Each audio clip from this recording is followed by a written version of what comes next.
बिस्मिल्लाहिर्रहमानिर्रहीम। My dear well wishers, inspire group की तरफ से आपको सलाम।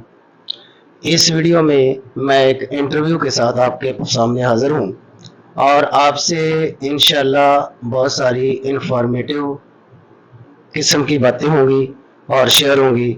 और ये है टॉपिक CA। तो सबसे पहले तो मैं ज़ुबैर शाह जो कि CA का स्टूडेंट है, इनसे रिक्वेस्ट करूंगा कि ये हमें बताएं कि व्हाट इज CA, इससे वर्ड क्या बनता है और इसका क्या तरीकाकार है। सर, जो सीए फील्ड है ना, जो सीए फील्ड है, सीए कहते हैं चार्टर्ड अकाउंटेंट को। ये रिलेटेड है अकाउंट्स के।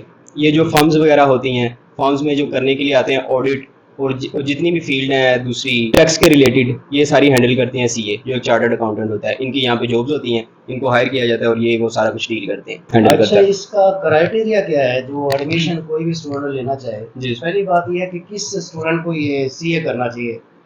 अगर वो करना चाहता है तो उसका क्या किस लेवल पर वो एडमिशन ले सकता है, मैट्रिक के बाद या इंटर के बाद या BA के बाद? जी। बात तो कहते हैं कि मास्टर के बाद भी इसका एडमिशन हो सकता है इसमें किसी लेवल में। जी। तो आप क्या कहेंगे इसके बारे में?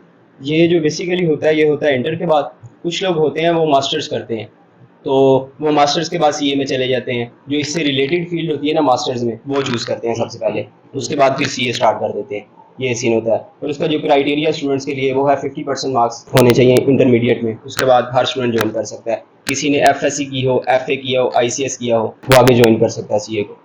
इट मीन्स कि अगर उसने FSC की है जी। मेडिकल में या नॉन मेडिकल जी। में जी। या ICS की जी। है, वो सारे जा सकते हाँ हैं जी, इसमें? सारे बच्चे जा सकते हैं, क्योंकि सीए की जो स्टडी है वो स्टार्ट करवाते हैं बेसिक से। बिल्कुल बेसिक से स्टार्ट करवाएंगे आपको पहले लेवल में से। जो सारा कुछ पढ़ाया जाता है वो बेसिक से पढ़ाया जाता है। कोई मसला नहीं बनता।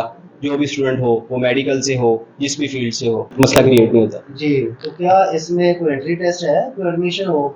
नहीं जैसे सर। MD कैट है या इस तरह कोई टेस्ट हो तब ये बच्चा जा सकता है? नहीं नहीं, ऐसा कोई भी सीन नहीं है, कोई टेस्ट नहीं होता। कोई टेस्ट आपने बस कॉलेज जाना है, वहाँ पे जाके अपने फॉर्म्स वगैरह देने हैं आपने, और आपका एडमिशन हो जाएगा। अच्छा, इसका फी पैकेज के हवाले से बताएं आप फॉलोअर्स को। जी। जी। ओके, ताकि उनके नॉलेज में हो कि इसमें फ़ी पैकेज क्या है। अक्सर लोग बताते हैं कि इसका ना फ़ी पैकेज बहुत ज़्यादा है और बड़ा ये टफ भी है, जो फाइनेंशियली बहुत टफ है। जी इस वाले से बात करें।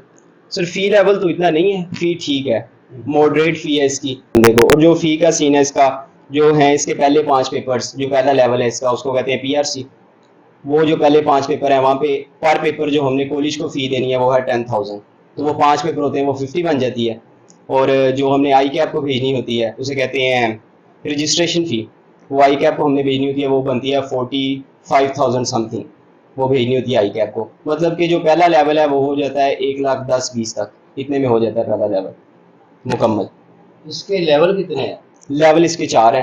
जो अच्छा, इसमें कैसे आप डिफरेंशिएट करेंगे? जी, 4 लेवल कैसे हैं, क्या कैसे करना है इसमें? जो पहला लेवल है उसको कहते हैं PRC, दूसरा लेवल उसको कैफ कहते हैं, और जो तीसरा लेवल है उसको कहते हैं CFAP, और जो लास्ट लेवल है उसको कहते हैं MF। अगर कोई भी स्टूडेंट एक लेवल करने के बाद छोड़ देता है, जी। तो क्या आया उसको प्रैक्टिकल लाइफ में फायदा होगा एक लेवल करने का? जी, फायदा होगा उसको। क्या होगा फायदा? जो स्टूडेंट होगा जिसने पहला लेवल करके छोड़ दिया उसको कोई फायदा नहीं होगा। जिसने 2 लेवल करके छोड़ा ना, उसको जॉब मिल जाती है अच्छी, कहीं भी 60 70 80 तक उसको जॉब मिल जाती है। ठीक है। इसके बाद ये एक सवाल और है जी। जी। कि एक स्टूडेंट जो है वो MA करने के बाद हाँ जी। तो इसमें आता है, उसको चारों लेवल करने पड़ेंगे या उसका कोई टाइम लिमिट होता है या लेवल कम होते हैं? उसको चारों लेवल करने पड़ेंगे। पहले होता था हाँ। कि 2-3 पेपर छोड़ देता था एक ऐप। अब जो लास्ट टाइम उनकी पॉलिसी बनी है उसमें कोई पेपर भी नहीं छोड़ रहा, सारे लेवल करने पड़ेंगे। ठीक है। जी। जी। इसके बाद आप वेल विशर्स को ये बताइए कि इसका ड्यूरेशन क्या है CA का? ड्यूरेशन जो इसका है, कम से कम ड्यूरेशन वो है 6 इयर्स, कम से कम। इट मीन्स के बहुत सारे बच्चे फेल होते हैं जी, फेल होते हैं। इसकी रीज़न क्या है? पढ़ते नहीं है या बहुत काम मुश्किल है या एग्ज़ाम टफ होता है? काम थोड़ा मुश्किल है। सारा पेपर होता है कंसेप्चुअल टाइप। जो आपकी बुक होगी, बुक में से कुछ भी नहीं आएगा। आपने सिर्फ बुक देखनी है, आपने अपने कंसेप्ट क्लियर करने हैं, उसके बाद पेपर वो खुद बनाएंगे, जो भी बना दे। एक स्टूडेंट ने कंप्लीट कर लिया CA, जी। जी। तो कंप्लीशन पर उसका टोटली कितने अखराजात आएंगे, फ़ी और दीगर जो भी है बुक्स वगैरह या तमाम मामला? ये देखिए, मैंने आपको बताया पहले कि जो है पहला लेवल PRC, उसका मैंने आपको बताया, उसके 1,20,000 तक आते हैं। जो कैफ लेवल है उसमें आप पर पेपर जो टीचिंग फ़ी है ना वो आप पे करेंगे 20,000 तक, 20,000 से 25,000 तक। डिफरेंट टीचर्स होते हैं, उनकी डिफरेंट फ़ी होती है, वो आपने खुद देखना है कौन से टीचर से आपने पढ़ना है। तो उसके बाद जो आपने आई कैप को फ़ी भेजनी होती है वो पर पेपर होती है 5,000। तो इस लिहाज से कैफ लेवल हो जाता है, इसके 8 पेपर होते हैं, 3 लाख तक हो जाता है ये जो कैफ लेवल होता है। उसके बाद सी फैप स्टार्ट होता है, सी फैप में 6 पेपर होते हैं, उसके जो टीचिंग फ़ी होती है वो ज़्यादा होती है कैप से, वो आ जाती है 35,000 तक, 40 तक भी आ जाती है। और जो आपने भेजनी होती है आई कैप को वो पर पेपर होती है 10,000। उसके बाद लास्ट लेवल होता है एमएस से, उसके 2 पेपर्स होते हैं, उसमें जो टीचिंग फ़ी होती है वो 40,000 तक होती है पर पेपर की, और जो आपने आई कैप को भेजनी होती है वो होती है 20,000। हमारे मुल्क में अक्सर ये देखा गया है कि लोग डिग्री हासिल कर लेते हैं जी वो एमबीबीएस की हो, डीडीएम की हो जी जी या सीए की हो, हाँ जी। तो बाद में उनको बड़ा प्रॉब्लम आता है कि उनको जॉब नहीं मिलती। तो आया इसमें आपका जो फील्ड है सीए, जी इसमें भी ऐसा ही है कि इसमें वाकई कोई जॉब अच्छी मिल जाती इसमें है? जॉब वाकई अच्छी मिल जाती है, इसमें ये सही नहीं है कि जिसने सीए किया हो उसे जॉब ना मिले, जॉब उसे लाजमी मिलती है कहीं भी। ये जो इनिशियल सैलरी कहाँ तक से स्टार्ट होती है? इनिशियल सैलरी इसकी वो डिपेंड करता है आप पे। अगर जिस बंदे ने सीए किया हो, जैसे हम कहते हैं कि एक बंदे ने मर मर के सीए किया होगा, उसने 10 साल लगा दिए, तो उसकी भी जो सैलरी स्टार्ट होगी वो 150,000। वेरी। जी तो इसके एरियाज कौन कौन से हैं जहाँ पर जॉब मिलती है? एरिया इसमें जॉब कर सकती हैं, इंडस्ट्री है, बैंक्स है, या जी जी कौन से इलाके हैं? इंडस्ट्रीज में भी जॉब होती हैं, बैंक्स में भी जॉब्स होती हैं इनकी, जो ये फर्म्स वगैरह होती हैं वहाँ पे भी जॉब करते हैं। ऑडिट वगैरह जो करने होते हैं वो सीए वालों का काम है। उसके अलावा जितनी भी ये फील्ड हैं टैक्स से रिलेटेड वहाँ पे सीए हायर किया जाता है। अब्रॉड इसकी इम्पोर्टेंस है या वहाँ पर जी जी वहाँ पे भी इसकी इम्पोर्टेंस है वहाँ पर सीए की। कितना वो मैनेज कर लेता है पैकेज, कोई भी बंदा जाएगा तो? पैकेज वहाँ पे पाकिस्तान से ज़्यादा ही होता है, वहाँ पे आपको पता है कि उन्होंने पे करना है डॉलर्स में, जितनी गल्फ कंट्रीज हैं वहाँ पे डॉलर्स में पे करेंगे तो पाकिस्तान से ज़्यादा पैकेज बन जाता है। अच्छा, इसमें कोई पब्लिक यूनिवर्सिटी या इंस्टीट्यूशन है जो ये सीए करवाता है? नहीं, पब्लिक यूनिवर्सिटी कोई भी पब्लिक कोई नहीं। नहीं, कोई भी नहीं, सारे आप प्राइवेट private हैं जी। किसके स्टूडेंट हैं, किस इदारे के? ये मैंने तो पेपर्स किए हैं डिफरेंट कॉलेजेस से, मैंने स्कैन से भी पढ़ा है, मैंने राइस से भी पढ़ा है, उसके अलावा वहाँ पे है एक इंस्टीट्यूट क्रिसेंट, वहाँ से भी मैंने पढ़ा है। इसके अलावा एक और कॉलेज है पैक, वो भी करवा रहा है सीए।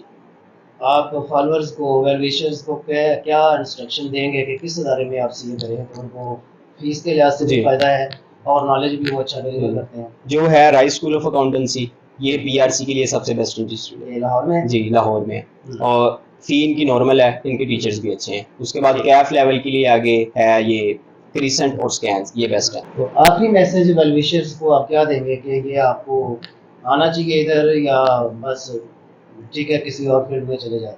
नहीं, बच्चों को आना चाहिए, पर वो बच्चे को आना चाहिए जो रोज़ का काम रोज़ कर सकता है।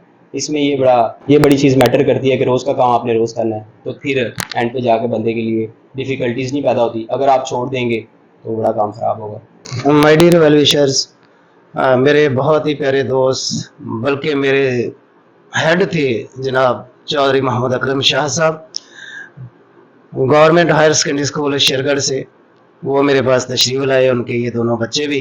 तो मैंने बेहतर समझा कि इस बच्चे से क्यों ना वो मालूमात लेकर सीए के हवाले से आप तक ट्रांसफ़र की जाएं, ताकि आपको भी इसका फ़ायदा हो।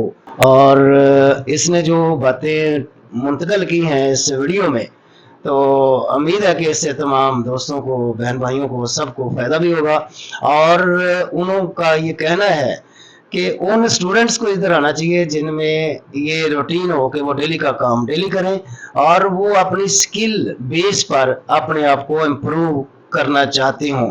यानी कि ये स्किल है, जिसमें ये स्किल आ जाएगी तो वो आगे निकलने के उसके बहुत ज़्यादा चांस होते हैं। तो मैं अपने वेल विशर से भी ये रिक्वेस्ट करूँगा, हर डिग्री बड़ी इम्पोर्टेंट और बेटर होती है, लेकिन डिग्री की डिमांड और रिक्वायरमेंट्स पूरी करना हमारे अपने इख्तियार में होता है। अगर हम अपनी पॉजिटिविटी को इंटरेस्टिंग मटेरियल की तरफ लेकर जाएं, तो मैं तो ये कहूँगा जस्ट डू इट। बस ये एक स्लोगन है, जस्ट डू इट, इसको बस कर डालो तो इंशाल्लाह अल्लाह रब्बुल इज़्ज़त आपका हामी व नासिर होगा। थैंक यू, बहुत शुक्रिया ज़ुबैर शाहद, और तमाम वेल विशर्स का बहुत शुक्रिया जिन्होंने ये लिसन किया। थैंक यू, अस्सलाम वालेकुम व रहमतुल्लाह।